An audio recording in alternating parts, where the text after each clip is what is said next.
सुरू झाला. मुख्यमंत्र्यांनी थेट म्हटलं होतं नैसर्गिक आपत्ती आहे, मी ज्यावेळेला करायचं त्यावेळेला निवेदन करेल. आता विरोधकांनी याचं राजकारण करू नये, तुमची यावर काय झालं, काही दिवसांपूर्वी मुख्यमंत्री साहेबांनी स्टेटमेंट केलं होतं. लोकांनी मिसिंग लिंकवर पडलेल्या खड्ड्यांचे फोटो व्हिडिओ हे सोशल मीडियावर प्रसिद्ध केले होते आणि त्याचं उत्तर देत असताना मुख्यमंत्री साहेब बोलले की एक पावसाळा जाऊन द्यावा लागतो ड्युरेबिलिटी टेस्टसाठी. एक तर टेक्निकली आणि तुम्ही इंजिनिअरिंगच्या भाषेत हे बोललं तर हे स्टेटमेंट तसंच चुकीचं होतं. आणि मग आमचं एवढंच म्हणणं होतं, म्हणजे काय दगड कोसळले त्याच्यानंतर आतून जे पाण्याचे फवारे आपल्या सगळ्यांना बघायला मिळाले ते सुद्धा ड्युरेबिलिटी टेस्टचा हा विषय होता का? त्यामुळे कुठं ना कुठं तरी ही जी काही मिसिंग लिंक आहे त्यातून विकास हा कुठेतरी मिसिंग आम्हाला वाटतो, सेफ्टी ही कुठेतरी मिसिंग वाटते. आणि लिंक कशाला आहे तर करप्शनला तिथं लिंकिंग आहे असं आमचं ठाम मत आहे. बऱ्याच ठिकाणी बरेच नवीन प्रोजेक्ट अशा पद्धतीने तिथं कुठेतरी खराब झालेले, तिथं रस्त्याला क्रॅक पडलेले गळताना आपण सर्वजण बघू शकतो. आणि मुख्यमंत्री साहेबांनी जेव्हा इनॉग्रेशन केलं होतं तेव्हा सांगितलं होतं 240 किलोमीटर प्रति घंटा वारं आलं, वादळ आलं तरी याला काय होऊ शकत नाही. खूप मोठा पाऊस आला तरी याला काय होऊ शकत नाही. कॅनडा, स्पेन इथं याचं डिझायनिंग झालेलं आहे. मग एवढं सगळं होऊन सुद्धा परवाच्या पावसामध्ये आत्ताच्या आत्ता इनॉग्रेशन केलेला, 2 महिन्यापूर्वी इनॉग्रेशन केलेला हा जो रस्ता आहे, तो जो टनल आहे, तो जो लीक होत असतील, पाण्याचे फवारे सगळीकडनं उडत असतील, रस्ते क्रॅक होत असतील, मग कुठं ना कुठं तरी आम्हाला शंका 100% त्याच्यामध्ये त्या ठिकाणी येते. त्यामुळे आमचं एवढंच म्हणणं आहे, क्वालिटीचं काम झालं पाहिजे, शब्दाचा खेळ तिथं नको.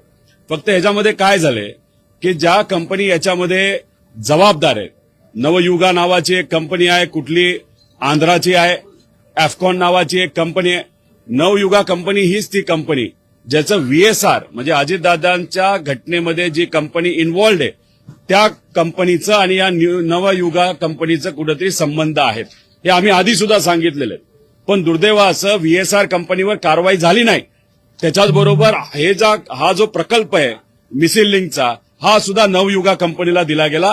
ती आंध्राची कंपनी आहे. तिथे असणारे जे मुख्यमंत्री आहेत आणि जे देशामध्ये असणारे जे एव्हिएशन मंत्री आहेत त्यांचं सुद्धा या कंपनीचं लेणं घेणं आहे. त्यामुळे कुठं ना कुठंतरी कंपनीला वाचवलं जातं.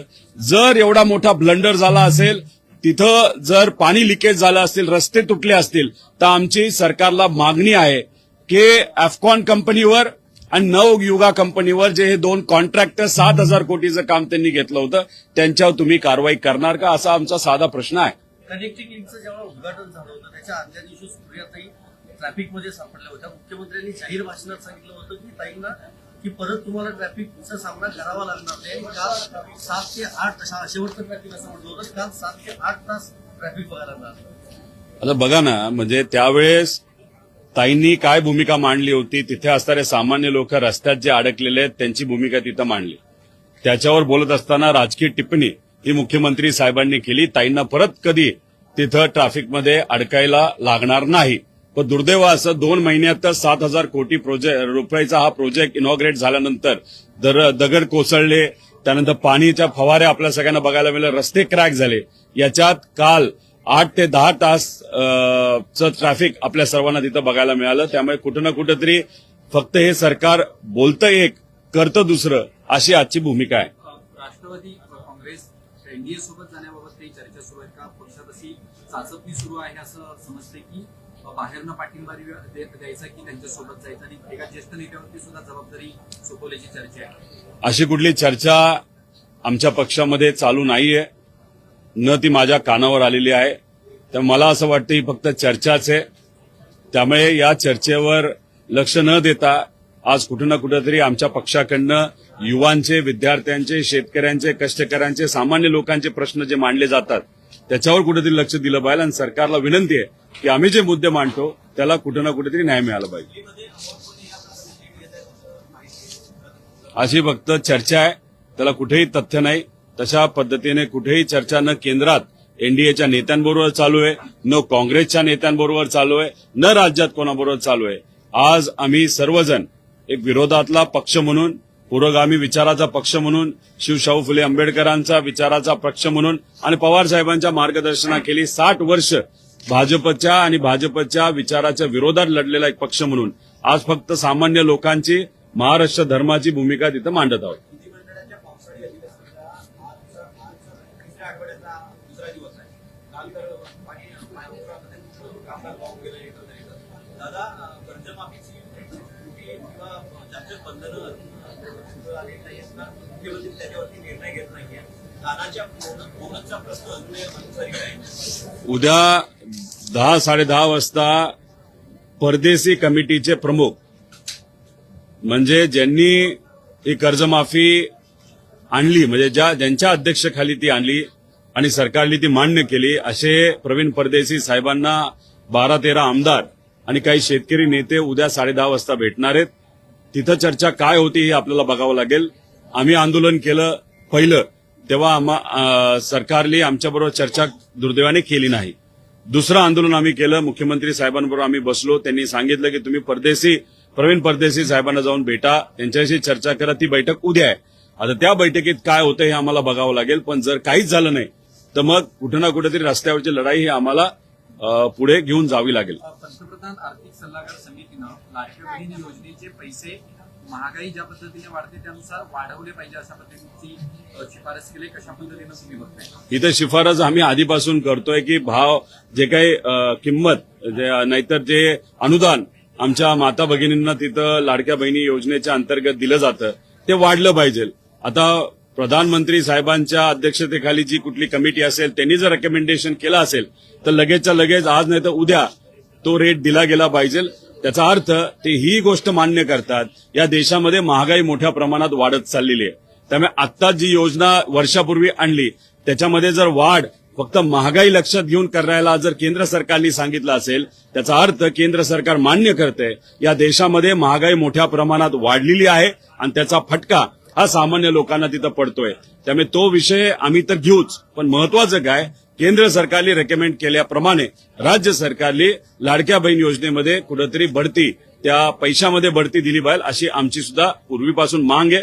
आता सुद्धा तीच मागणी आम्ही पुढे करत आहोत.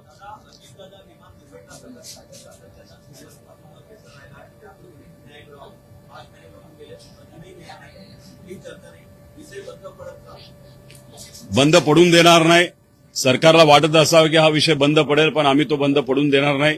विषय एवढाच आहे की अजितदादांना न्याय देण्यासाठी हे सरकार कुठं ना कुठेतरी विलंब करते असं आपल्याला म्हणावं लागेल. ज्या कंपनीवर कारवाई करायला पाहिजे त्या कंपनीवर कारवाई केली जात नाही. बऱ्याच लोकांना वाचवलं जात आहे. म्हणजे दादा जिवंत असताना त्यावेळेस दादा सगळ्यांचेच मित्र होते आणि दादा आज गेल्यानंतर राजकीय दृष्टिकोनातून अनेक लोकांनी दादांना न्याय देण्यासाठी कुठेतरी तिथं दुर्लक्ष केलं असं आपल्याला म्हणावं लागेल. म्हणजे राजकारणामध्ये मैत्री ही कामापुरती असते एवढंच आपल्याला म्हणावं लागेल. आणि त्यामुळे दादा म्हणायचे तसं राजकारण अतिशय वंगाळ झाले हे कुठे ना कुठेतरी तिथं खरं होते. पण आम्ही प्रामाणिकपणे दादांसाठी आणि दादांना न्याय देण्यासाठी ते लढत राहू. आणि दादांनाच न्याय देणं जर या सरकारमध्ये या राज्यामध्ये अवघड असेल तर गरीबाला कसं न्याय द्यायचा हाही प्रश्न तिथं निर्माण होतो. मिसिंग लिंक को लेके मुख्यमंत्री ने एग्जाम्पल दिया कि इंजीनियरिंग इसमें अच्छे से हुई है. सोशल मीडिया पे काफी वीडियो वायरल हुए. देखो, मुख्यमंत्री साहब ने जब इस मिसिंग लिंक का इनॉग्रेशन किया था तब इनका प्रेस कॉन्फ्रेंस या भाषण अगर आप देखो तो उन्होंने कहा था ये इंजीनियरिंग मार्वल है. उसी के साथ उन्होंने कहा था कि इसका डिजाइन कनाडा में, स्पेन में हुआ है और बहुत बड़ा वहां पे समझो टॉर्नेडो आए नहीं तो वहां पे बारिश बहुत बड़ी हो तब भी इस मिसिंग लिंक को कुछ भी नहीं हो सकता. 2 दिन पहले थोड़ी बारिश आई थी और उसमें अगर आप देखो मिसिंग लिंक के अंदर जैसे फाउंटेन होता है या जैसे आप देखो बहुत जगह से वहां पे पानी गिरते हुए हम देख सकते थे. उसी के साथ बहुत जगह पे इंफ्रास्ट्रक्चर डैमेज हुआ हम सब ने देखा, रास्ता खराब हुआ ये देखा. कुछ दिन पहले जब लोगों ने रास्ते के जो क्रैक्स थे उसके वीडियो सोशल मीडिया पे डाले थे तब सीएम साहब ने बोले थे ड्यूरेबिलिटी टेस्ट होता है. अभी हमारा कहना है अगर रास्ता खराब होता है तो ड्यूरेबिलिटी टेस्ट के बारे में आप बात करते हो. एक तो टेक्निकली और उसी के साथ इंजीनियरिंग वाइज ये बहुत गलत स्टेटमेंट था. अभी ये जो वहां पे चीजें गिरी है, जो इंफ्रास्ट्रक्चर डैमेज हुआ है, वो भी ड्यूरेबिलिटी टेस्ट का एक विषय था क्या? उसी के साथ हमारा कहना है कि वहां पे नवयुगा नाम की ये जो कंपनी है, ये आंध्रा की कंपनी है। उस कंपनी का और अजीत दादा का एक्सीडेंट जिस कंपनी के माध्यम से हुआ था, VSR, उस दोनों कंपनी का कुछ न कुछ तो संबंध है। और आंध्रा के जो नेता है चंद्रबाबू नायडू साहब, उनका और नवयुगा का संबंध है, VSR का भी संबंध है। ये इसके पहले हमने बोला था। दादा के केस में VSR कंपनी के ऊपर कार्रवाई क्यों नहीं हुई? क्योंकि इतने बड़े लोग उस VSR कंपनी के पीछे थे। और हमारा अभी प्रश्न है कि ये जो मिसिंग लिंक है, ये मिसिंग लिंक नवयुगा और एफकॉन नाव के कंपनी ने वहां पे बनाया है।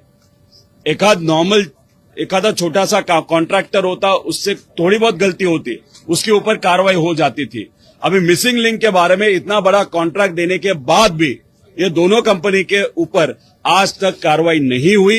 वो कार्रवाई होगी क्या, ये हम सब देखेंगे। लेकिन जिस तरीके से अजीत दादा के केस का हैंडल किया गया और ये नवयुगा कंपनी उसमें इन्वॉल्व होने के कारण VSR पे कार्रवाई नहीं की गई, तो मुझे नहीं लगता अभी मिसिंग लिंक का जो वहां पे इंफ्रास्ट्रक्चर डैमेज हुआ है और कॉन्ट्रैक्टर इसके लिए जिम्मेदार है, उसके ऊपर कार्रवाई होगी, ऐसे मुझे नहीं लगता। 3-4 दिन में मुंबई की बारिश हुई और जगह जगह पेड़ गिरे, मैनहोल्स में लोग मर गए, पेड़ गिरने से बच्चे मर गए। कोस्टल रोड में भी टनल में अंदर पानी आ रहा है, किस तरह से देखते हैं? ये देखो, यहाँ पे जो इंफ्रास्ट्रक्चर के नाम पे जो पैसा खर्च किया जा रहा है, उसमें बहुत बड़ा करप्शन हो रहा है। ये स्टार्टिंग से हम वहां पे कह रहे हैं। शक्तिपीठ मार्ग 1,40,000 करोड़ का महाराष्ट्र में बनाया जा रहा है, उसमें भी बहुत बड़ा भ्रष्टाचार है। तो इंफ्रास्ट्रक्चर नाम के ऊपर पैसा निकाला जा रहा है और वही पैसा MLA MP को खरीदने के लिए वहां पे इस्तेमाल किया जा रहा है। अभी मुंबई के बारे में बोला जाए, प्री मानसून मेंटेनेंस किया जाता है। मानसून आने के पहले 31 मई तक पूरा इंफ्रास्ट्रक्चर या मेंटेनेंस वहां पे कंप्लीट होने का वहां पे एक्सपेक्टेड है, लेकिन अनफॉर्चुनेटली अभी तक वो काम चालू है।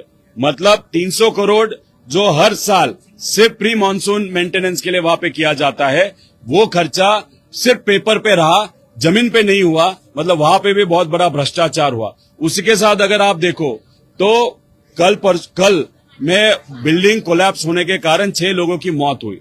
वो सब उत्तर प्रदेश के हैं। वहां पे जाने के बाद पूछा तो उन्होंने कहा कि सरकार ने कुछ 5 लाख रुपए मुआवजा वहां पे डिक्लेयर किया है। अभी उनको 5 लाख मुआवजा। और उसी के साथ अगर 2 दिन पहले आपने देखा होगा, जो महापौर है महानगर पालिका के, उन्होंने एक केस में 10 लाख रुपए। तो ये डिफरेंस क्यों? क्योंकि इलेक्शन में महानगर पालिका का इलेक्शन होने के पहले वहां पे मराठी वर्सेस उत्तर भारतीय या पर प्रांतीय जिसको हम कहते हैं या हिंदी भाषिक कहते हैं, ऐसा वाद जानबूझ के वहां पे निर्माण किया गया। उसके ऊपर उनको मतदान मिला, लेकिन जैसे इलेक्शन हो गया, आज कहां पे भी अगर आप मदद कर रहे हो, कोई भी भेदभाव नहीं होना चाहिए, सबको वहां पे 10 लाख की मदद होनी चाहिए, क्योंकि ये देश के नागरिक है। इस तरीके का भेदभाव अगर आप करोगे तो ये गलत होगा। इसलिए हमने सरकार को और महानगर पालिका को मांग की है कि ऐसी चीजें नहीं होनी चाहिए। और वहां पे जो बिल्डिंग गिरी, 2 दिन पहले वो बिल्डिंग हिल रही थी या वहां पे कोलैप्स होने के लेवल पे आई थी। वहां पे अगर अधिकारी होता जाता और वो इंस्पेक्ट कर लेता तो वहां पे कार्रवाई हो जाती थी। अनफॉर्चुनेटली वहां पे कोई भी अधिकारी नहीं गया। उसी के थोड़ा 10-50 मीटर पे एक गवर्नमेंट का वहां पे वॉशरूम है, टॉयलेट है, वो भी अभी गिरने के लेवल पे वहां पे आ गया। अभी तक लेटर देने के बाद भी वहां पे कार्रवाई नहीं हुई। तो कहा ना कहा तो भी ये अधिकारी और महानगर पालिका के जो प्रशासन और शासन है, वो लोगों के तरफ वहां पे नेग्लेक्शन वहां पे कर रहे हैं। उसके कारण अनफॉर्चुनेटली हर साल 10-20 लोगों की वहां पे, गरीब लोगों की वहां पे मौत होती है। और वो मौत होने के बाद अधिवेशन हो या बाहर हो, ये जो भाजपा के नेता जैसा साटम बाबू है, वो लोगों के मौत पे वहां पे हंसते हैं। तो यहां से यही दिखता है, केंद्र सरकार में भाजपा की सरकार, राज्य सरकार में भाजपा की सरकार, महानगर पालिका में भाजपा की सरकार, एक अहंकार आ गया। गरीब लोग मरते तो मरने दो, इससे सरकार को कोई भी फर्क नहीं पड़ता। आपने करप्शन की बात कही, राम मंदिर ट्रस्ट में जिस तरह से डोनेशन को लेकर चोरी हुई, उसमें चंपत राय है, उन्होंने अब रेजिग्नेशन दिया है। जो मेन देखो, रेजिग्नेशन देके कुछ, देखो रेजिग्नेशन दिया मतलब विषय खत्म हो गया, ऐसे नहीं। पवित्र मंदिर जब बांधा जा रहा था तब वहां पे ऐसे कहते हैं कि 40% का एस्केलेशन था। जो जमीन 2 करोड़ को अभी खरीदी, वो 20 मिनट बाद टेम्पल ट्रस्ट को 18 करोड़ को बेची थी। उसी के साथ अगर आप एक आध पिलर बांध रहे हो तो नॉर्मल प्राइवेटली अगर वो पिलर आप मंदिर के लिए या घर के लिए वहां पे बांधोगे तो उसका खर्चा 10 लाख होगा, लेकिन इस मंदिर के लिए वो खर्चा 14 लाख रुपए था। मतलब 40% का एस्केलेशन जब मंदिर वहां पे बांधा गया था तब वहां पे हुआ था, मतलब वहां पे भ्रष्टाचार हुआ। उसी के साथ जब डोनेशन वहां पे आया था उसमें तो भ्रष्टाचार अभी सिद्ध वहां पे हो गया। तो हमारा कहना है ट्रस्टीज तो वहां पे थे, उसी के साथ ट्रेजरर जो थे वो उनका नाम गगन गिरी या जो भी है महाराज जो है ट्रेजरर, और उसी के साथ ट्रस्टीज, वो रेजिग्नेशन दे के कुछ नहीं होगा। मतलब खाओ पियो मजा करो और बाद में रेजिग्नेशन दो, ये कुछ नहीं होगा। उनके ऊपर कार्रवाई होनी चाहिए, प्रॉपर इन्वेस्टिगेशन होना चाहिए। लेकिन सीबीआई सरकार की है, ईडी सरकार की है, तो प्रॉपरली ये इन्वेस्टिगेशन होगा क्या, ये मुझे नहीं लगता, 100% नहीं होगा। तो वहां पे जुडिशियल इंक्वायरी होके गरीबों का, लोगों का, कॉमन मैन का, भारत के लोगों का जो पैसा पवित्र मंदिर के लिए गया था, उसी के बाद डोनेशन के लिए जो गया था, उसमें जो भ्रष्टाचार हुआ वो सिर्फ और सिर्फ वहां पे जुडिशियल इंक्वायरी के माध्यम से लोगों को न्याय मिल सकता है, ऐसे हमारा कहना है। रेजिग्नेशन से कुछ नहीं होगा।